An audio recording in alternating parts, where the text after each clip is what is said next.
Your season last year was defined by this period where I don't want to say it was a crisis, but you guys just capitulated at the end. It was like, was it 2 losses, just needless losses?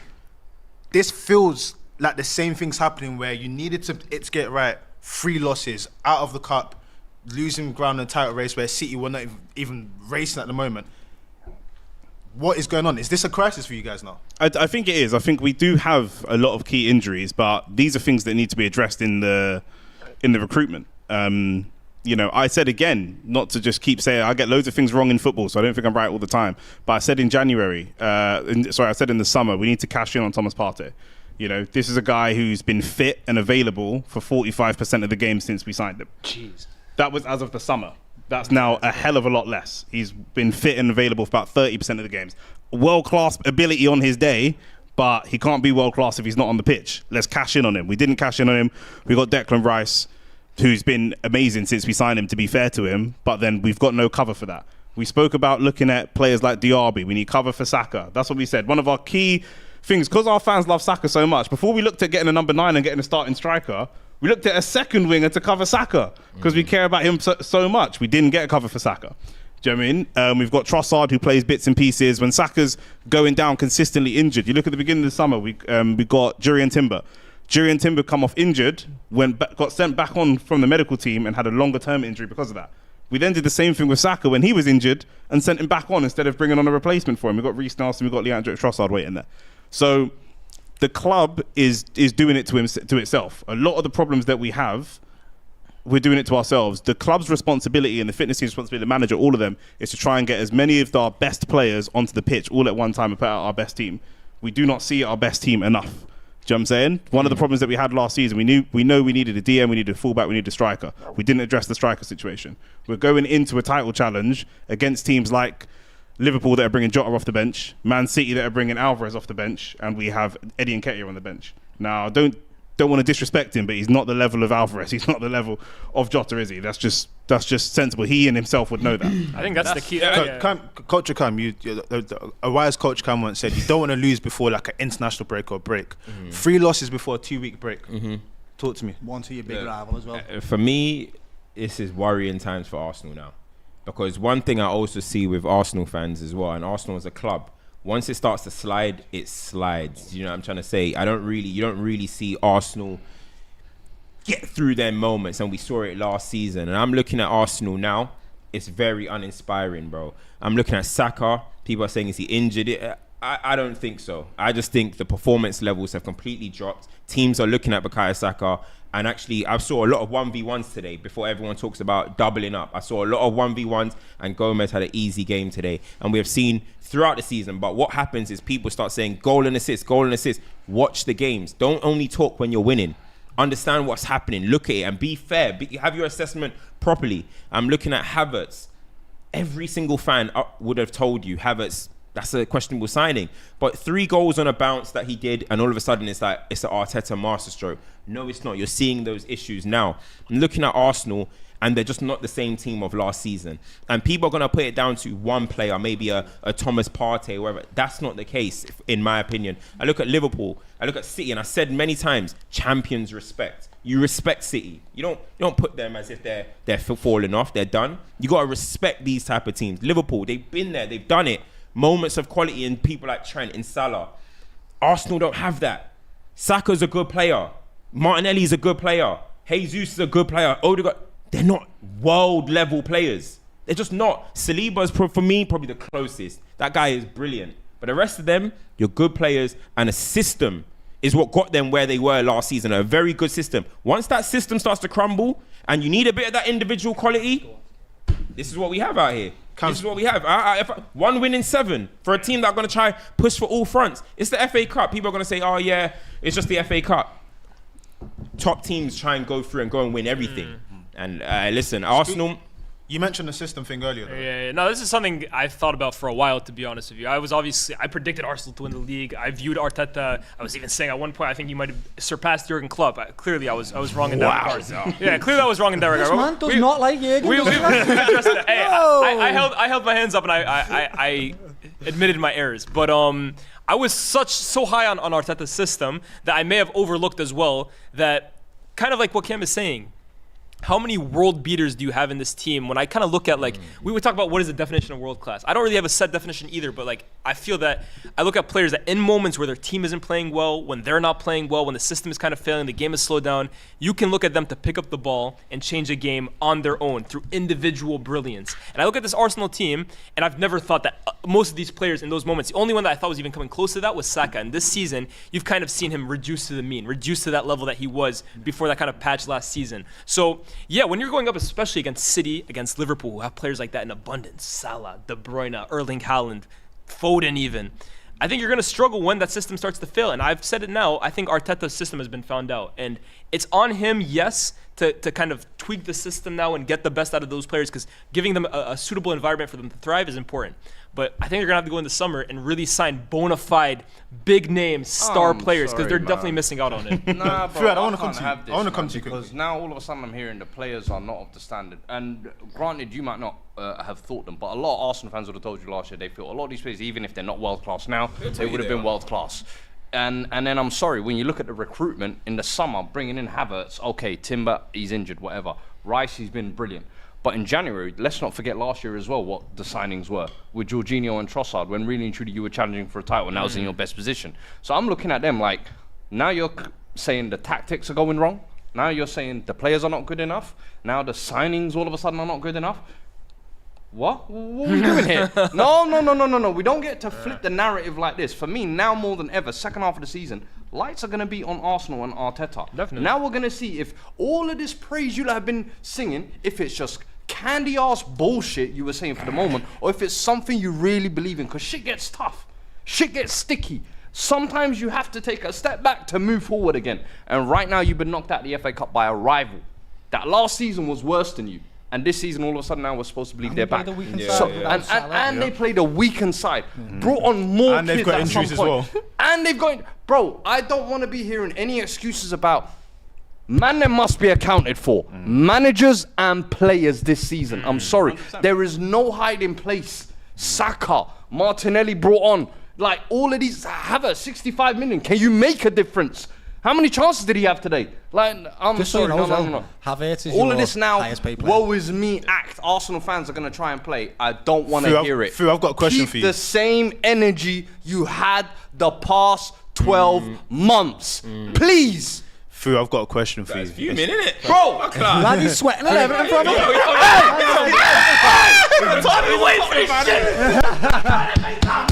We come for you. Hey, Fu, I will see some of you there. hey, Fu, it would not be me hosting Raf. I don't ask you this question. Of course, listen, they've got 1 win in 7. They're in this little rough space. Your club had your little rough period with injuries and whatnot. It's 1 point separating you. You guys in an ascendancy. Can you potentially go all the way with them in terms of this season? Do you think they're going to peter off? Do you think Spurs can actually match where they're at the moment? In terms of what? In terms of the season is still there, do you reckon that you guys can be in and around them this season? Because they don't look like the Arsenal that they've been last year. I said from the start of the season when Havertz came in, I said, you got to understand Arsenal's midfield last season was so key to what they built up. This season, the fullbacks have dipped a little bit. But I said Havertz coming in was going to cause a little mix-up that I don't even think they're unaware of. And now you're slowly kind of see it coming to fruition, whether it's him playing up front or in midfield. I think the surprise bit for us being in this competing spot is a surprise bit. Can we keep it up is a question. Yeah, I think we could. Can we finish above them? I don't know. I think they will still have moments where they definitely do come back and show them their true selves, if you like. But for me, I think you got to look at this moment, and it's kind of like a little bit of a mark on this, a black mark on Arteta's tenure, because really and truly, this is a moment I feel like they should have put the stamp on to really say, now we're the ones overtaking Liverpool now as City's best challengers, if you like. This is a real moment for that to happen, and I feel like they missed it. And now I don't want it to become a thing of Arsenal fans are constantly looking at, do you remember the pink kit season? Take me back, man. Hey, take me back to that Reece Nelson winner. Oh my God. Take me back. Take And me what a back. goal it was. Take me back. What a summer it was. What it lasted. What a summer it was. I saw Saka 10 goals, 10 assists. Take me back. Trying to No, hear but that. in all honesty, obviously there's going to be, as we're talking about the system, there's going to be question marks towards Arteta as well. I mean, we can talk about the players as well, but there's going to be question marks. You don't, that summer, when you're looking at that summer, did it significantly improve Arsenal? Well, you say Timber's out, so that's unfair. You know what I mean? Obviously, the plan would have been to have Timber in there, but when you're looking at the Kai Havertz signing, I said, when the Kai Havertz signing happened, I was like, yo, this could be his Anthony signing, that Ten Hag. Like, this could be one of them ones that you look back and you're like, you're hanging your hat it on this. doesn't make sense. The money doesn't make sense. The ability, the player, nothing makes sense why it happened. And Arteta is kind of thinking that he has to prove that this signing has to come correct. And we said it with Anthony. He has to prove that this signing has to come correct. So he's going to continue playing. He's going to, whether it's 9, whether it's LCM, whatever. And when you're losing a figurehead of the club in a way in Granit Xhaka, it brings more pressure. And I'm just looking at it now. I'm thinking, yes, okay, you can say Declan Rice has been good this season. He's added the facility. XG conceded has been less and stuff.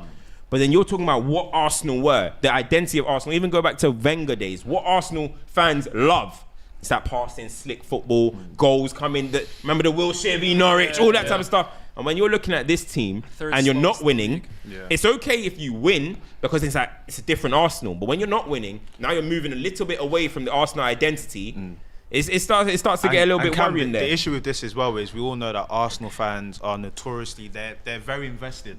So if it's going well, it's singing and shouting. If it's not going well, it has the propensity to change very, very quickly. And you don't want that. We're in January. The season's not done yet, but we're in January. Look how chilled I am right now. And that's genuine. I've been here, done it all, lad. I'm chilled. Difference. Do you know why? Because I still don't think we're like I said earlier in the stream, we're 5 points clear of City, and I still don't think we're going to. I said the same thing last January about us, to be fair. But not many Arsenal fans did, lad. You go mad and finished on 84 points, lad, which is not very good still. So, I've been here before, lad, and know what it's like. So I don't never get ahead of myself because the times that I had, lad, City have just went, sit down, lad, okay? And I have. We went to the last game of the season, lad, in the last 20 minutes, and we're going to win the league. And then City have come back and won 3-2 against Aston Villa, lad. Philip Coutinho scored a goal. Gerrard's the manager, and that it's going to happen, lad. This is the prophecy, and it didn't happen, lad. So just got to go game by game. Like, I know it sounds stupid, lad, but you do. That's what your fans have to do. Like I said, my outburst, lad, was because so many of your fans, lad, I have not atted a single human being this whole season, lad. And the amount of Arsenal fans that have come for me this season is insane. And I'm like, why? It's 10 games in the season, lad. But we also haven't even been playing good football. So I get loads of shit on AFTV when I do my fan cams for saying it's gonna catch up with us. We've been winning games, but we've been grinding out result after result. Me, you, and Fuad have been here a lot of times watching us grind out results and ugly wins, and people saying, "Oh, win's a win." And I'm like, yeah, but I'm looking for what football can we repeat? What can we do over and over again? What patterns of play can we recreate? What is there that if one player has to slot out because of injury or sale, we can slot another player back in? And we haven't had that at all this season. What are you better at this season? That's the part that where the club and potentially Arteta has to take responsibility, because I don't think any Arsenal fan, I don't know, maybe the crazy people you lot chat to on Twitter, but most Arsenal fans I know, but I'm just talking about Twitter people in general, but most Arsenal fans I know were not overly happy with the transfer window. We thought, okay, we can do something here, and we thought, okay, cool, we needed a fullback, we needed a DM, but we also needed an 8 and a 9, and because we didn't have the money to buy an 8 or a 9, we bought someone who sits in between the two, and that's not going to work. Do you know what I mean? And that is that's not what's happened today, but that's one of the places where we've had problems this season. For me, the issue that we have today is that although we've struggled to score goals, defensively have been very good. And today we've continued to score goals. Over the course of the season, defensively, up until the last few games, defensively we've still been pretty solid. Now we're losing 2-0 at home. That's a big problem. Let me ask a quick question, because obviously we spoke about does signing a striker automatically make things like a little bit better for you guys? It depends. It depends. A lot of people will be like, let's go and get a Tony. But does Tony change what's going on? Not necessarily. I think it could have changed individual things like today. We've seen 2 or 3 chances that Kai Havertz had that I'm confident if Tony has these chances. A prime and fit Tony, not necessarily with a long break, and you know what I mean. But a prime and fit Tony, I'm confident scores a couple of those chances. But it's the entire transfer policy that we have for the club. Do you know what I mean? None of us expected when we got Jorginho last year. We were hoping it was a stopgap. Some people saying he's only going to come in for 18 months and then he was going to go. That hasn't happened. Thomas Partey, like I say, Arteta has gambled on a lot of players, and a lot of those gambles are not paying off conclusively. We bought in Tavares, didn't work for him. We bought in Kivior. Now there's talk that potentially this Kivior that scored their own goal to make us 1-0 behind in the FA Cup game was meant to be going on loan in January anyway. He wasn't even necessarily supposed to be here for the rest of the season. Do you know what I mean? So although there are injuries, the players that are there to be the backup players for when we get players injured are players that Arteta has signed. It's more and more and more his players. And yeah, not every signing works out. I understand that. But that's where the responsibility has to be. Because if Zinchenko can't play or is injured, or if Tomiyasu can't play or is injured, there's meant to be players there that can slot into those positions. At the moment, we've got one right back, we've got one left back, we've got one DM. These guys have to play every game. Do you know what I mean? If somebody else gets injured, then we're down to Ethan Nwaneri. I think it's hard for these young managers that are players as well, lad. I think sometimes they run out of ideas. It's as simple as that. The reason why Pep and Jurgen Klopp are good is because they're old, genuinely, lad. It's experience. You have to go through these situations. Jurgen Klopp, lad, was with Mainz, for 3 seasons, lad, and he tried to get promoted twice. He got failed on the last day, lad. Then he got promoted. Then he went to Dortmund, and he had to fight against the giant Bayern Munich, and get all his players taken off him. So that gave him a different way of thinking about how he's going to build his teams. And these experiences help managers pull out different tricks of the bag. Does that make sense when it comes to difficult times like this? And I just don't think Arteta has that. He just doesn't have the experience yet. And he's still a good manager, but he doesn't have them bag of tricks yet because he's not old enough. Last season, or one of experienced the things that made Arsenal fans believe last season is that we started to see a little bit more of what we thought was going to be tactical progression.